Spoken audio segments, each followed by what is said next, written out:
வணக்க மக்களே, welcome to the ஃபென்சர் show. இன்னைக்கு ஷோல நம்ம பார்க்க போறது முன்னியா அப்படின்ற ஒரு ஹிந்தி மூவியோட ரிவ்யூ. இந்த படம் பாத்தீங்கன்னா ஆல்ரெடி டிஸ்னி பிளஸ் ஹாட் ஸ்டார்ல ரிலீஸ் ஆன ஒரு படம். இப்போ இந்த படம் தமிழ் டப்பிங்லயுமே அவைலபிளா இருக்கு.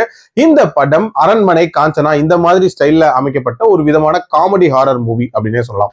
ஆக்சுவலி இந்த படத்தோட ஸ்டார்டிங்ல அந்த முன்னியா அப்படின்ற ஒரு பிரம்ம ராட்சசன் எப்படி உருவானா அப்படின்றத வந்து காட்டியிருப்பாங்க. ஆக்சுவலா இவன் ஒரு சின்ன பையனா இருப்பான். அவனோட வயசுல மூத்த ஒரு பொண்ணை வந்து காதலிப்பான். அந்த பொண்ணுக்கு கல்யாணம் பிக்ஸ் பண்ணிருப்பாங்க. அந்த கல்யாணத்தை நிப்பாட்டணும் அப்படின்றதுக்காக ஒரு வித்தியாசமான பிளாக் மேஜிக் பண்ணுவான்.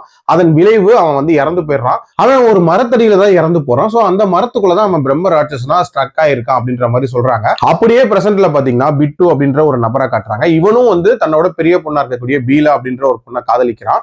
அவன் ஊருக்கு ஒரு விஷயமா போயிருப்பான். அந்த ஊருக்கு போனவன் தெரியாதனமா அந்த மரம் இருக்கக்கூடிய ஏரியாவுக்கு போவான். போனவன் அந்த பேயை கிளப்பி விட்டுருவான் அப்படின்னு சொல்லலாம். அந்த பேய் வேதாளம் மாதிரி இவன் முதுகுல ஏறி உட்காந்துட்டு நிறைய விஷயங்களை பண்ண சொல்லுது. என்னென்ன விஷயங்களை பண்ண சொல்லுது அண்ட் டுவர்ட்ஸ் தி எண்ட் அந்த பேயை ஓட்டினாங்களா இல்லையா அப்படின்றத அந்த படத்தோட கதை.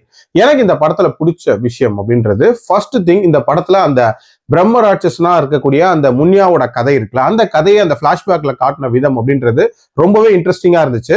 இன்ஃபேக்ட் அதுவே இந்த படத்துக்கு ஒரு நல்ல டோனை செட் பண்ணுச்சு. ஆரம்பத்துல பார்க்கும்போது ஒரு பயங்கர சீரியஸான பேய் படமா இருக்குமோ அப்படின்ற மாதிரியான ஒரு ஃபீல் தான் கொடுத்துச்சு. பட் போக போக அந்த முன்னியாவோட என்ட்ரிக்கு அப்புறம் மட்டும் பாத்தீங்கன்னா ஒரு மாதிரி ஃபன் ஃபீல்டா தான் இந்த படம் போயிட்டு இருந்துச்சு.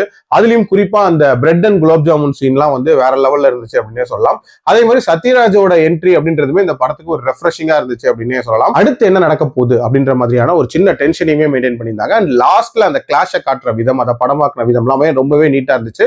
அண்ட் டியூரேஷன் வைஸ் ஒரு லெஸ் தென் 2 hours முடியக்கூடிய ஒரு படம் தான்.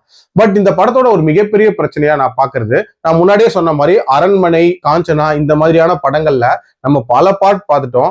நிறைய விஷயங்களை அதிலேயே காட்டிட்டாங்க. சோ அந்த மாதிரியான ஒரு ஸ்டைல் ஆஃப் ஹாரர் அப்படின்னும் போது அதோட புதுமையான விஷயங்கள் இருந்தா நமக்கு ரசிக்கிற மாதிரி இருக்கும். சோ அந்த அளவுக்கு இதுல புதுமையான விஷயங்கள் அப்படின்றதெல்லாம் இல்ல அப்படின்னு சொல்லலாம். நமக்கு 10/11 ஒரு பேய் படம்டா அப்படின்ற மாதிரியான ஒரு ஃபீல் தான் இருக்கும். பட் என்னன்னா அதுல ஸ்டார்ட் ஆன விதம் அண்ட் ஒரு சில ஹியூமர் போர்ஷன்ஸ் அப்படின்றது எல்லாமே கொஞ்சம் இன்ட்ரெஸ்டிங்கா கொண்டு போயிருந்தாங்க. ஸோ அதுக்காக கண்டிப்பா ஒன்ஸ் ட்ரை பண்ணி பார்க்கலாம். என்னோட ரேட்டிங் இந்த படத்துக்கு 2.85 out of 5.